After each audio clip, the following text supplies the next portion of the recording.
Presiden Filipina Rodrigo Duterte rencananya akan berkunjung ke Indonesia hari ini. Dan untuk mengetahui informasi selengkapnya kita telah bergabung dengan Riyad Nur Hidayat serta juru kamera Satria Eko Atmojo langsung dari Istana Kepresidenan Jakarta Pusat. Ya, Riyad, ini apa agenda dari kunjungan Presiden Filipina ke Indonesia? Ya, baik Liza Hasan, adapun agenda dari Presiden Filipina yaitu Rodrigo Duterte adalah hubungan bilateral antara dua negara yaitu Filipina dan juga Indonesia.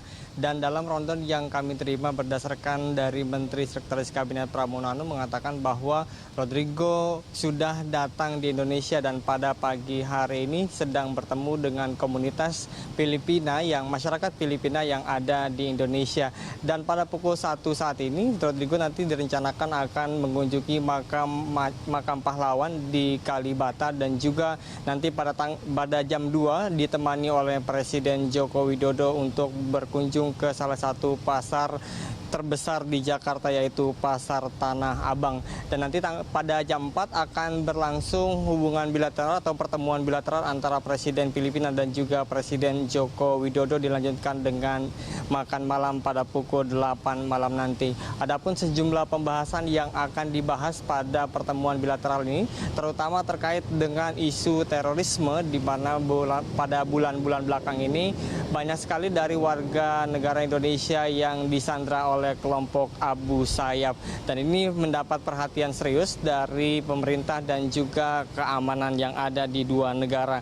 Kemudian meski baru menjabat Presiden Filipina Rodrigo Duterte sudah menjadi viral dan dianggap kontroversial.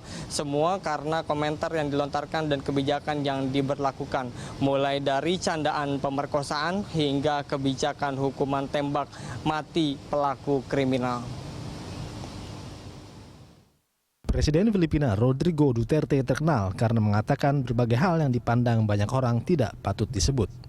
Tetapi gayanya yang belak-belakan dan catatannya dalam membasmi kejahatan membuatnya didukung banyak orang Filipina. Sejumlah pernyataan Duterte yang paling menimbulkan perdebatan diantaranya yakni menjelang pertemuan dengan Presiden Obama di Laos. Dia menggambarkannya sebagai putra seorang pelacur. Terkait dengan perkiraan pemimpin Amerika Serikat tersebut yang akan mempertanyakan masalah hak asasi manusia. Obama membatalkan pertemuan dengan alasan dia lebih menyukai pembicaraan yang konstruktif dan produktif. Pernyataan Duterte lainnya yang juga menuai kontroversi adalah membela kematian terkait narkoba. Lonjakan jumlah pembunuhan terhadap terduga pengedar dan pemakai narkoba gelap di bawah kepemimpinan Duterte bukanlah suatu kejutan, di mana sudah ribuan orang diduga dibunuh dan Duterte tetap tidak mundur. Pernyataan Duterte lainnya yang tak kalah kontroversial, yakni janji membunuh 100.000 penjahat. Duterte mengatakan bahwa ia akan membunuh para pengedar narkoba dan penculik.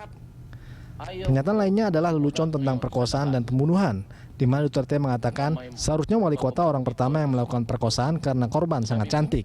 Hal itu disampaikan Duterte dalam pidatonya pada kampanye tentang kerusuhan penjara di Davao tahun 1989 yang mengakibatkan terjadinya perkosaan narapidana dan pembunuhan seorang misionaris perempuan Australia. Duterte juga pernah melontarkan pernyataan penghinaan terhadap Paus, di mana Duterte menganggap Paus menyebabkan kemacetan saat mengunjungi negaranya, dan ia meminta Paus untuk tidak datang lagi. Duterte bahkan menyumpahi Paus di Filipina sebagai negara penganut kuat Katolik tidak mempengaruhi kampanye kepresidenan Duterte. Namun kemudian ia mengatakan akan mengunjungi Vatikan untuk meminta maaf, sebelum akhirnya menulis surat kepada Paus. Terkait pertikaian di Laut Cina Selatan, Duterte juga sempat melontarkan pernyataan kontroversial, di mana Duterte mengatakan untuk membantu mengatasi pertikaian wilayah di daerah tersebut, ia akan menggunakan jet ski sambil mengibarkan bendera Filipina.